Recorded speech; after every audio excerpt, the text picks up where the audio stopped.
Ekikangabwa kibuutikidde abatuuze ku kyalo byafula ekisangibwa mu Gombola e Nakisonga mu mukono munnaabwe ategerekese Kelya Steven bw'atemeddwako obulako n'afiirawo. Kigambibwa nti entabwe yeekuusa ku mukazi Eunice Kyomuhendo gw'abadde aganza so nga alina n'omulala amudedeza era kitegerekese nti bamuteeza va mu bbala ya Kyomuhendo ng'adda waka mu kiro.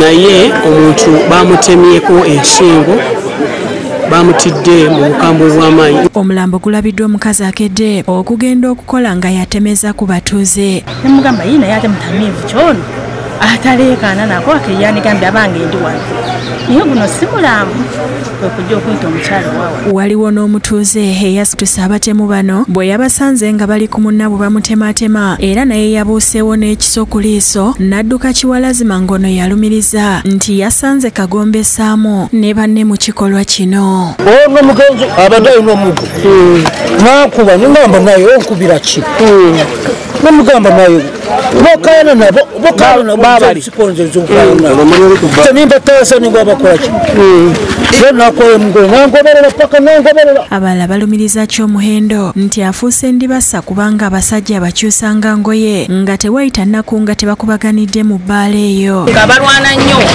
abasajja nga balwana nnyo era mu bbaala nga gye bakuŋŋaanya kwaffe tetubaayo mu bbaala naye ng'omukazi akuŋŋaanya buli omu nze nali namulabula mukaokweyagala omukazi gyamukufuna omukazi ataliiko badde bamukwana bangi oli mukazi wa bbaala yeeyiya yetetenkanyo. Ssentebe w'ekyalo Nasuuna Rebecca ng'ali wamu ne difense boogedde ku kibaddewo n'okusaba gavumenti nti eyongeremu ku bufuni okugeza nti Ssettanazigo nga police station etwala ekifo kinene naye ne patrol teriiwo kati twesanga ng'olumu nabo bakutendewalirwa entambula tezibamala. N'olwekyo njagala kusaba batusaasire nti ebikolwa ebifaanaganako bwe biti singa tulina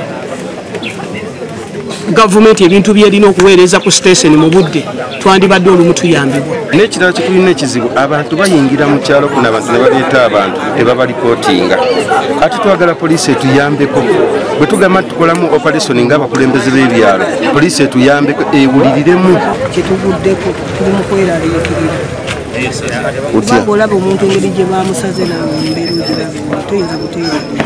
Oluvannyuma poliisi okuva e Mukoneze n'embwa enkonzi y'olusu n'etandika okunoonya abeenyigidde mu ttemu lino okukkakana ng'esipidde ku muzigo n'ekibanda kya firimu Kagombe gwe balumiriza waawangaalira wabula nga yabadde yadduse edda ne banne. Poliisi bw'eti ekoze omuyigo okutuusa lwe bakwatidde ku nsiko ne munne Musoke Ben era balinyisiddwa kabangali ya poliisi n'ebazaayo ku bbaala omukyala Kyomuhendo waakolera.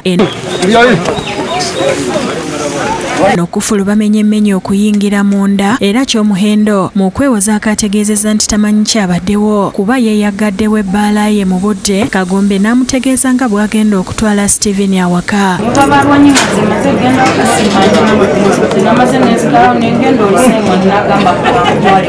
Oluvannyuma poliisi etadde omulambo Kabangali n'abakwate n'ebazaako ne batwalibwa e Mukono ng'okunoonyereza bwe kugenda mu maaso. David Musika Lyankolo yakusakidde ekkulire lino ku Rwabukedde TV.